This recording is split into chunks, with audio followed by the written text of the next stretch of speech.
It was a quiet autumn morning in the coastal town of Mariners Point, Maine, a kind of place where fog drifts lazily across the harbor and the cries of gulls echo over still waters. The locals were used to the rhythm of small-town life, fishermen heading out before dawn, shopkeepers sweeping their front steps, and neighbors waving as they passed on narrow, winding streets. It was peaceful, predictable, safe, but peace, as the people of Mariners Point would soon learn, is fragile. On October 12, 1979, that fragile calm was shattered when Lucie Berlin, a 23-year-old woman known for her warm smile and love of the ocean, vanished without a trace. She was last seen leaving her job at a local diner just before dusk, walking toward the shoreline, the same route she took every evening. But that night, Lucie never came home. Her disappearance would soon become one of the most haunting unsolved mysteries in the region's history, a case that still sends chills down the spine of anyone who remembers it. The story of Lucie Berlin is more than a missing persons report.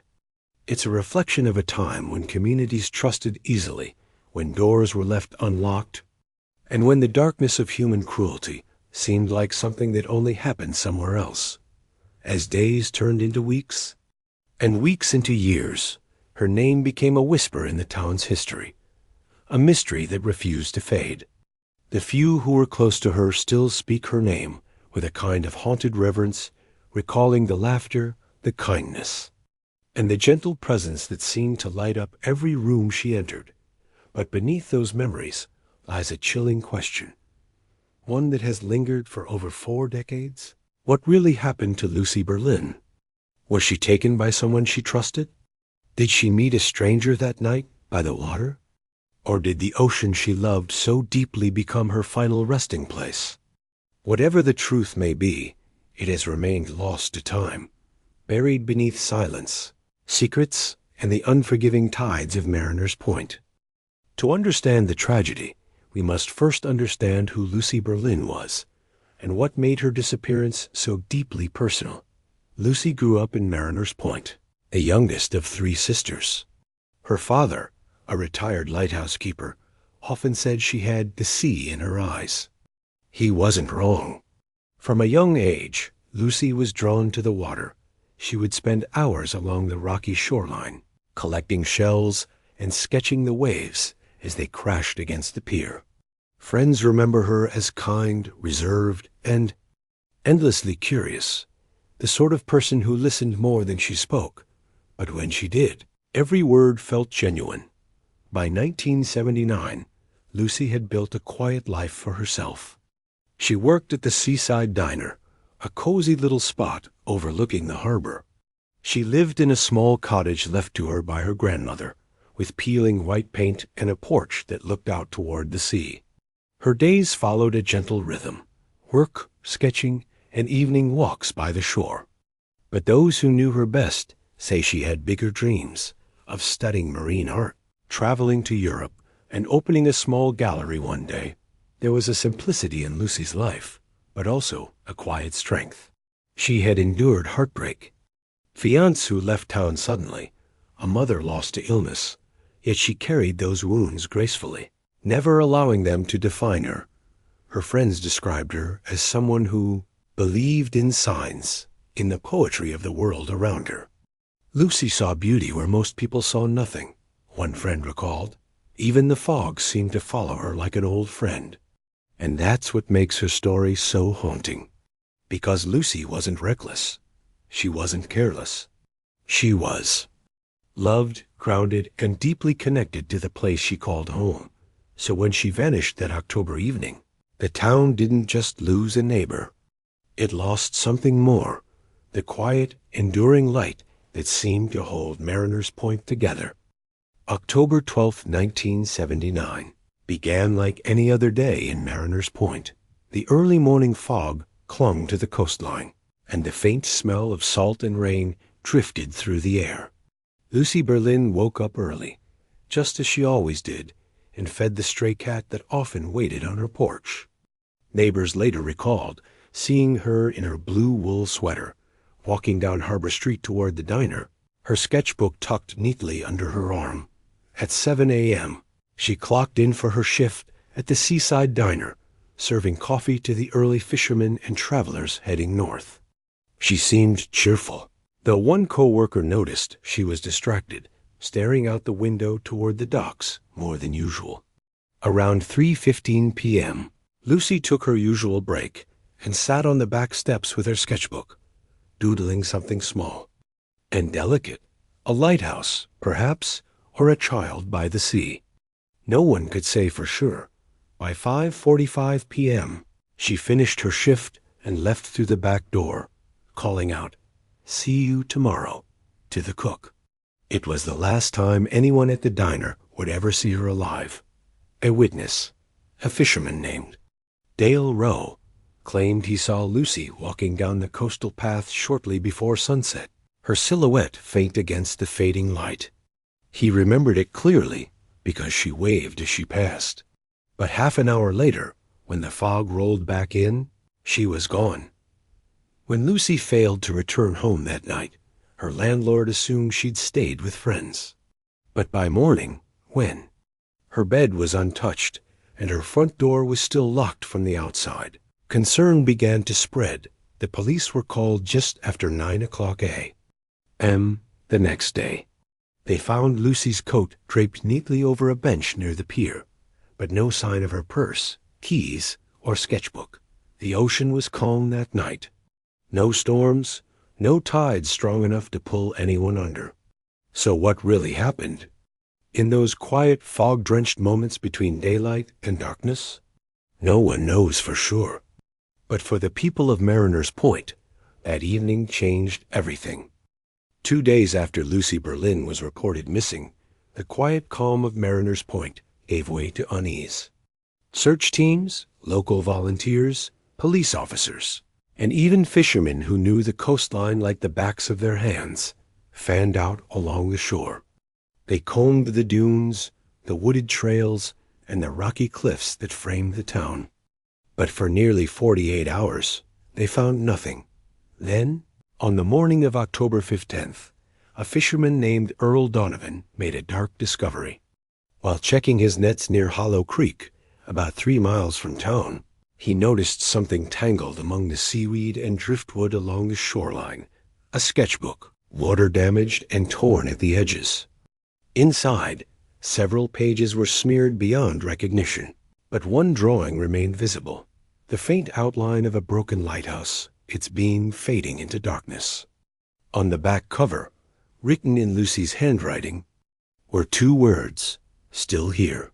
Investigators confirmed the sketchbook belonged to Lucie, for her family. It was both a sign of hope and dread, proof that she'd been near the water, but also a reminder that she hadn't come back. Over the next few days, the search intensified. Helicopters circled above, divers combed the shallow inlets, and dogs traced faint scents that vanished near the cliffs. Then, near a cluster of seagrass, officers found something else, Lucie's scarf, knotted tightly and soaked with seawater. It was the same scarf she had worn the night she disappeared. Despite these findings, no body was ever recovered.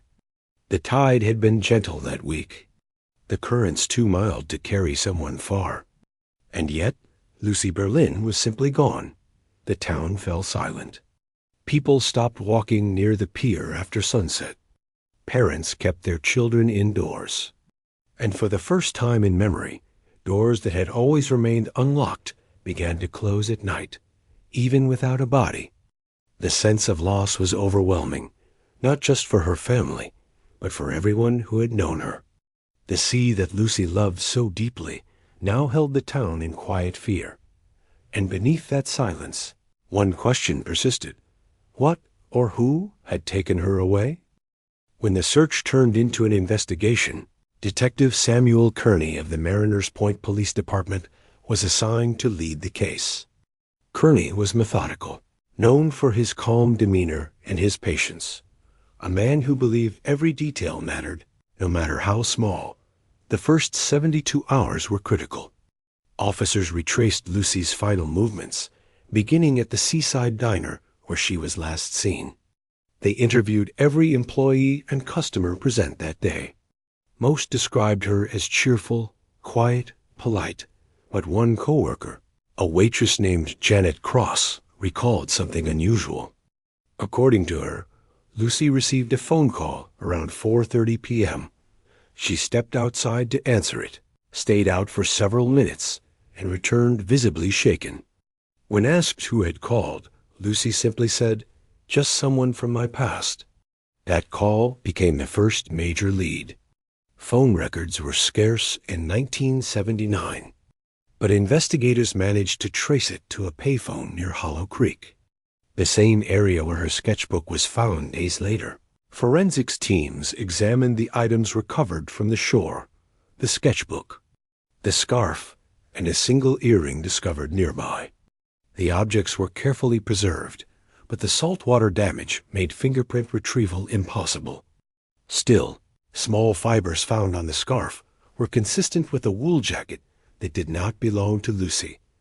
Detective Kearney began building a list of potential suspects: 3 men, each with a link to Lucie's life. There was Michael Crane, her former fiancé who had returned to town only weeks before her disappearance; Earl Donovan, the fisherman who discovered her sketchbook and had a reputation for drinking; and Glenn Parker, a reclusive artist who rented a studio near the pier and had once painted Lucie's portrait. The community, desperate for answers, rallied behind the search. Posters with Lucie's photograph, her gentle smile framed by sea-wind hair, appeared on every telephone pole. But as weeks turned into months, leads began to dry up.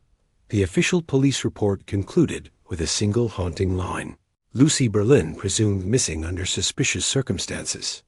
And for Detective Kearney, that word, suspicious, would linger in his thoughts long after the case grew cold. Every mystery needs a face, someone who might hold the key to what really happened. But in the case of Lucie Berlin, there wasn't just one suspect. There were 3.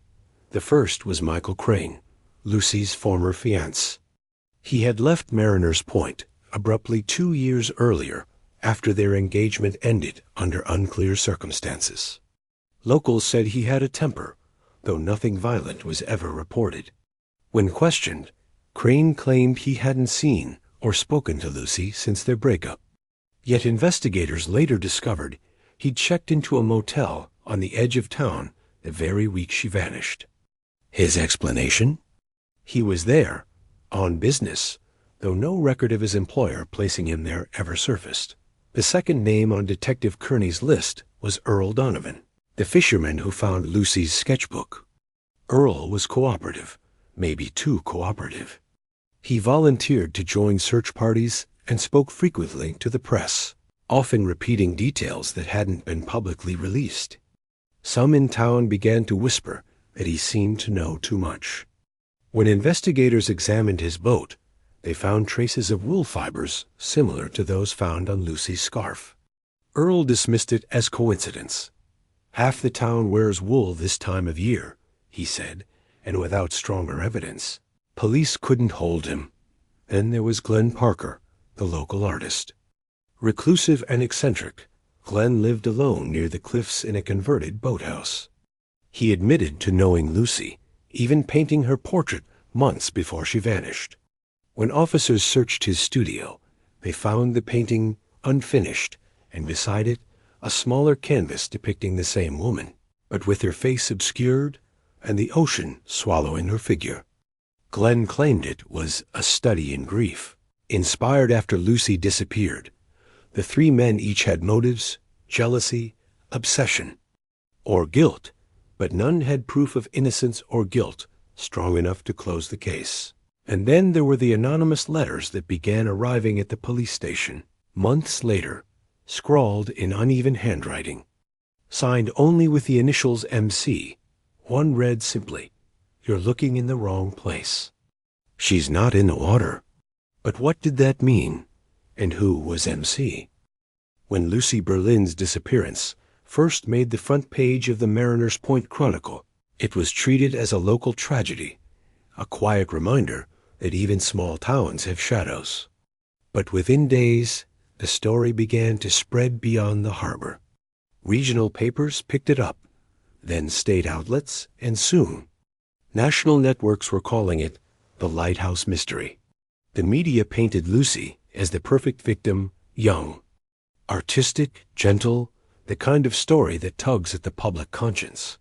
Her smiling photograph, the same one her mother had given to reporters, was soon everywhere, on posters, television screens, and even talk shows debating what might have happened to her. Some outlets stayed factual. Others didn't. Speculative headlines began to appear. Was the artist's muse a target of obsession? Or did a secret love triangle lead to murder? The tone shifted from concern to spectacle. Reporters flooded the town, chasing interviews with anyone who had ever spoken to Lucie. Rumors spread faster than facts, that she'd run away, that she was pregnant, that she'd joined a traveling show, or even that the cliffs had claimed her by her own choice. For the townspeople, it was overwhelming. What had once been a community search for answers became a stage for strangers. Cafes whispered theories, and every shadow near the lighthouse drew attention from camera crews. But amid the noise, something deeper happened. Lucie's story reached people far beyond Mariner's Point.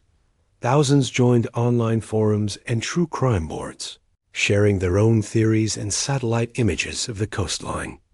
The internet gave the case a new life, one filled with curiosity, obsession, and a sense of collective haunting, even years later. The case of Lucie Berlin continues to resurface whenever discussions of haunting true crime stories arise, a reminder that the truth, like the sea, never truly stays buried. As weeks turned into months, the once vibrant search for Lucie Berlin began to fade into a blur of false leads and unanswered questions. Every tip seemed to lead nowhere, every promising theory dissolved under scrutiny. The case, once alive with urgency, slowly began to cool. Detectives followed dozens of leads from mysterious travelers, passing through the coast to old acquaintances with uncertain alibis. But none of it held.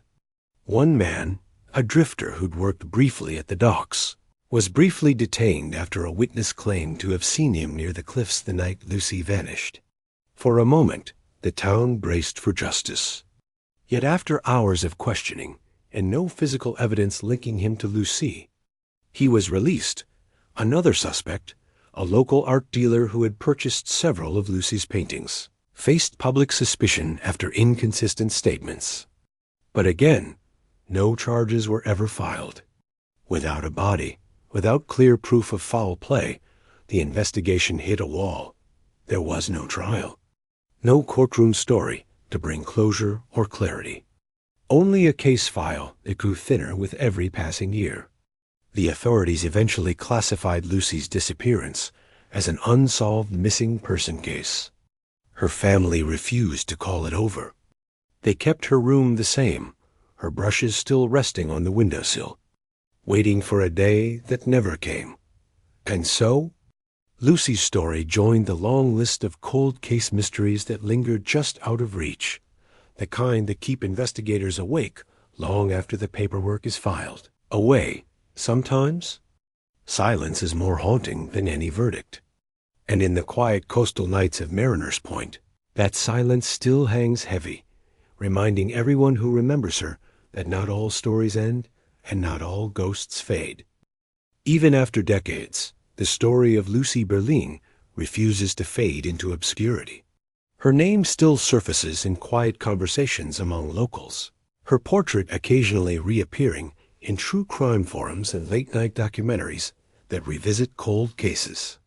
For those who knew her, and even for those who didn't, her disappearance has become something larger than a mystery. It's a wound that never quite healed. Each year, on the anniversary of her disappearance, someone still leaves flowers. At the cliffs near Mariner's Point, always white lily, tied with a faded blue ribbon. No one claims responsibility, but everyone seems to know what they mean. It's a silent reminder that Lucie's story is still unsolved, and her presence still lingers like the sea mist over the rocks. Over the years, Several theories have emerged. Some believe Lucie met with foul play, possibly by someone close to her. Others argue that she may have taken her own life, weighed down by personal struggles no one fully saw. Then there are the stranger possibilities, whispers of art, theft, secret affairs, even coastal smugglers who may have wanted something she stumbled upon. But every theory leads only to haunting questions. If she was taken, why was nothing ever found? If she left willingly, where did she go? And why did she never return? Investigators who revisit the case describe it as a tapestry with missing threads. One detective, long retired, once said, "Lucie Berlin disappeared like a shadow, and the light never found her again." Perhaps that's what makes her story endure, the not knowing, the silence between the facts, the way the tide keeps erasing what little evidence time left behind. And maybe, just maybe, some mysteries were never meant to be solved.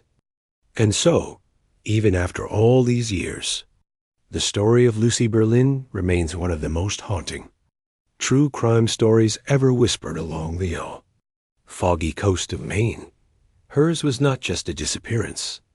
It was the quiet unraveling of a life full of promise, art, and innocence. Somewhere between those final hours and the endless sea, the truth slipped away, leaving only fragments for us to piece together. But perhaps that's why Lucie's story endures. Because behind every cold case, every unsolved mystery, lies a person, someone whose laughter once filled a room, whose dreams once felt real. Remembering them keeps their story alive, and sometimes that's the closest thing to justice time can give. If Lucie's story touched you, or if you believe that every forgotten victim deserves to be remembered, consider subscribing to the channel. Share her story. Keep her name alive, because in the world of unsolved mysteries, remembrance is the only light that cuts through the dark.